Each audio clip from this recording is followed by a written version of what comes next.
Muy buenos días, profesor, compañeros. Tengan ustedes una excelente tarde. Pues continuando con la exposición de mi compañero Marco Paucar Luque sobre el título 3 del régimen económico que se establece en la Constitución Política del Perú de 1993. Yo abarcaré los artículos desde el 74 hasta el 89, comenzando por el capítulo 4, que trata del régimen tributario y presupuestal.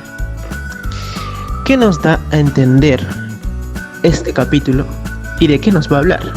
Nos hablará, claro, de los principios de legalidad, de la deuda pública, de la obligatoriedad de la contrata y licitación pública, de los presupuestos públicos, los proyectos de ley de presupuesto de endeudamiento y equilibrio financieros, y las restricciones en el gasto público, la sustentación del presupuesto público, la cuenta general de la República, la Contraloría General de la República. Artículo 74. Principio de legalidad.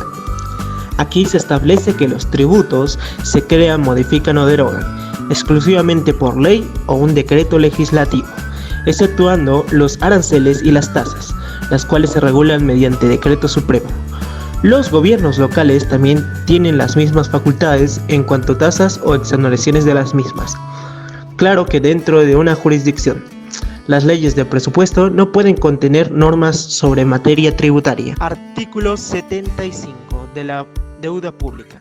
Dentro de las operaciones de endeudamiento interno y externo del Estado, se requiere una aprobación de una ley. Los municipios pueden celebrar operaciones de crédito con cargo a sus recursos y bienes propios, sin requerir de una autorización legal. Artículo 76. Obligatoriedad de la contrata y licitación pública. La ley establece el procedimiento, las exceptuaciones y las respectivas responsabilidades, las obras y la adquisición de suministros con utilización de fondos o recursos públicos que se ejecutan obligatoriamente por contratación y licitación pública, así como también la adquisición o la enajenación de bienes. Artículo 77. Presupuestos públicos. La adquisición económica y financiera del Estado se rige por el presupuesto que anualmente aprueba el Congreso. La estructura del presupuesto del sector público contiene dos sectores. Están entre el gobierno central e instancias descentralizadas. Corresponden a las respectivas circunscripciones conforme a ley y reciben una participación adecuada del total de los ingresos y rentas obtenidas por el Estado en encargo público. Artículo 78. Proyectos de ley de presupuestos, endeudamiento y equilibrio financiero. El presidente de la República envía al Congreso el proyecto de ley de presupuesto dentro de un plazo que vence cada 30 de agosto de cada año, en la misma fecha. Enviará también los proyectos de ley de endeudamiento y de equilibrio financiero. Entre los requisitos de estos están: no puede cubrirse como empréstitos los gastos de carácter permanente. No pueden aprobarse el presupuesto sin partida destinataria al servicio de la deuda pública, entre otros. Artículo 79. Restricciones en el gasto público. El Congreso no puede aprobar tributos con fines predeterminados, salvo por solicitud del Poder Ejecutivo. En cualquier otro caso, las leyes de índole tributaria referidas a beneficios o exoneraciones requieren previo informe del Ministerio de Economía y Finanzas. Solo por la ley expresa aprobada por 2/3 de los congresistas puede establecerse de forma selectiva y temporalmente un tratamiento tributario especial para una determinada zona del país. Artículo 80. Sustentación del presupuesto público. El Ministerio de Economía y Finanzas tiene la potestad de sustentar ante el Pleno del Congreso el pliego de ingresos ya mencionados. Asimismo, Cada ministro sustenta los pliegos de egresos de su respectivo sector, teniendo una preparación, sanción y una publicación dentro de una ejecución, el cual da un control de la ejecución, donde la fiscalización y verificación del uso correcto de los gastos a través de la contrataría. Artículo 81. La Cuenta General de la República. Se hace un informe en el plazo que vence el 15 de noviembre de cada año en su respectiva ejecución. Se eleva el dictamen de la Comisión Revisora al Poder Ejecutivo para que éste promulgue un decreto legislativo que contiene la cuenta general. Esta, a su vez, se deriva al Congreso con un informe de autoría, como ya lo mencionamos, el cual se remite ante la publicación de dichas cuentas generales en sus respectivos ambientes estatales. Artículo 82. La Contraloría General de la República es el órgano superior del Sistema Nacional de Control que supervisa la legalidad de la facultad de ejecución del presupuesto del Estado, de las operaciones de la deuda pública y de los actos de las instituciones sujetas al control. Estas derivan entre el Poder Directivo, que presenta entre sus funcionarios al Congreso una propuesta del Poder Ejecutivo cada 7 años. Continuando, hablaremos sobre el capítulo 5 de la moneda y la banca. Aquí se estipula el sistema monetario, el Banco Central de Reserva del Perú, las reservas internacionales y el directorio del Banco Central de Reserva del Perú y la Superintendencia de Banca y Seguros. Aquí se establece un poco de la conexión que tiene la banca de seguros, el sistema monetario entre la moneda y la banca, que de por sí tienen que ir guiados de la mano para una pronta resolución o una pronta ejecución factible para que la sociedad pueda organizarse mejor en el estado económico. Aquí también se hace presente de cómo las personas o una sociedad tiene que establecerse económicamente, que es con la moneda o los billetes que en cada estado pueden estipularlos, solamente son vigentes entre sus territorios. Ahora bien, empezaremos a hablar sobre el artículo 83 en su totalidad. Artículo 83. El sistema monetario. La ley determina el sistema monetario de la República. La emisión de billetes y monedas es facultad exclusiva del Estado.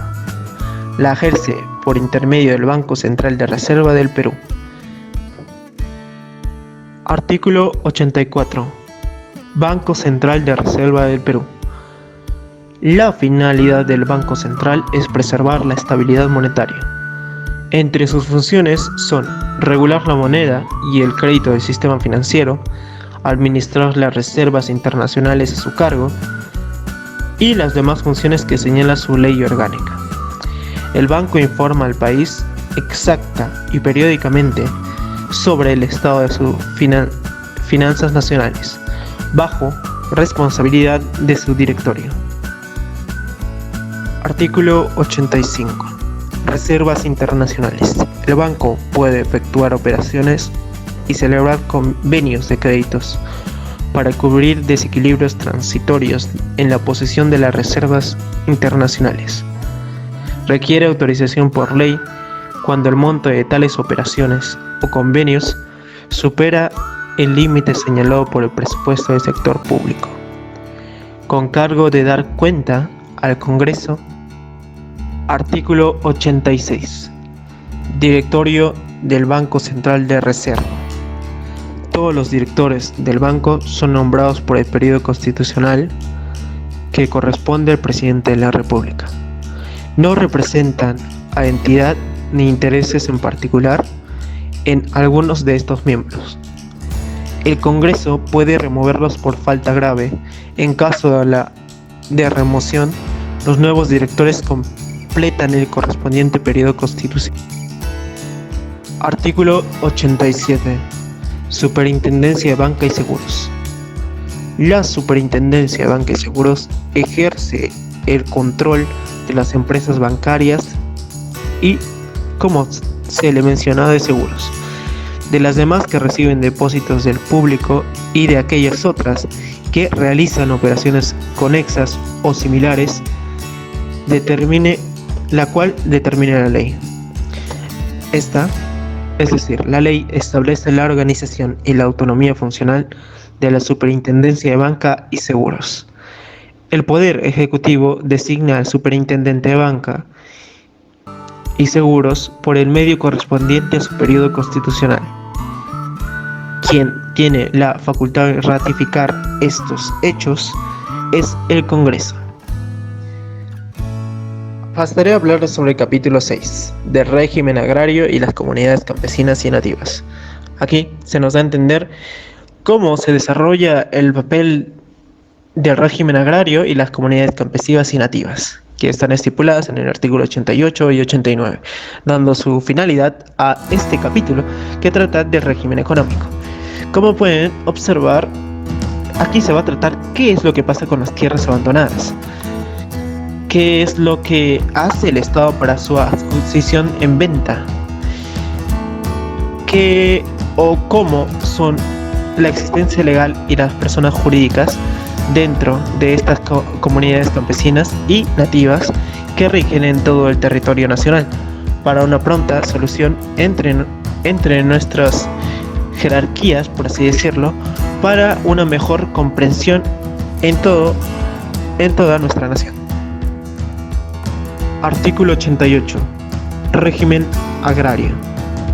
El Estado apoya preferentemente el desarrollo agrario. Garantiza el derecho de la propiedad sobre la tierra, en forma privada o comunal, o en cualquier otra forma asociativa. La ley puede fijar los límites y la extensión de dicha tierra, según las peculiaridades de cada zona. Las tierras abandonadas, según previsión legal, pasan al dominio del Estado para su adjudicación en venta. Artículo 89. Comunidades campesinas y nativas. Estas tienen la existencia legal y son personas jurídicas. Son autónomas en su organización, en el trabajo comunal y en el uso y la libre disposición de sus tierras, así como en lo económico y administrativo, dentro del marco que la ley establece. La propiedad de sus tierras es imprescriptible, salvo en caso de abandono previsto en el artículo anterior.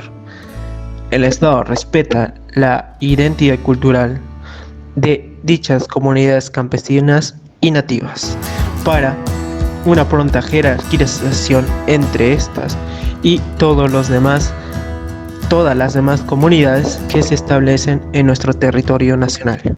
A manera de conclusión, se puede establecer que el régimen económico se divide en 4 puntos, los cuales van a ser mencionados brevemente. Sobre la responsabilidad macroeconómica. Esta, tanto monetaria como en materia fiscal.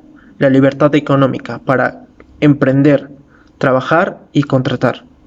La democracia e instituciones para la lucha o pronta lucha contra la corrupción. El rol del Estado, que es para promover servicios básicos de calidad. Debemos tener en cuenta que, de acuerdo a lo antes señalado, no significa que el Estado quede excluido de desempeñar permanentemente la función de orientar el desarrollo del país. Por ese motivo, el cual le impone la Constitución política de ocuparse también en varias áreas como las pueden ser de salud, educación, infraestructura, entre muchos otros aspectos, los cuales tienen que tener en cuenta para un bienestar general, que es lo que busca la Constitución política.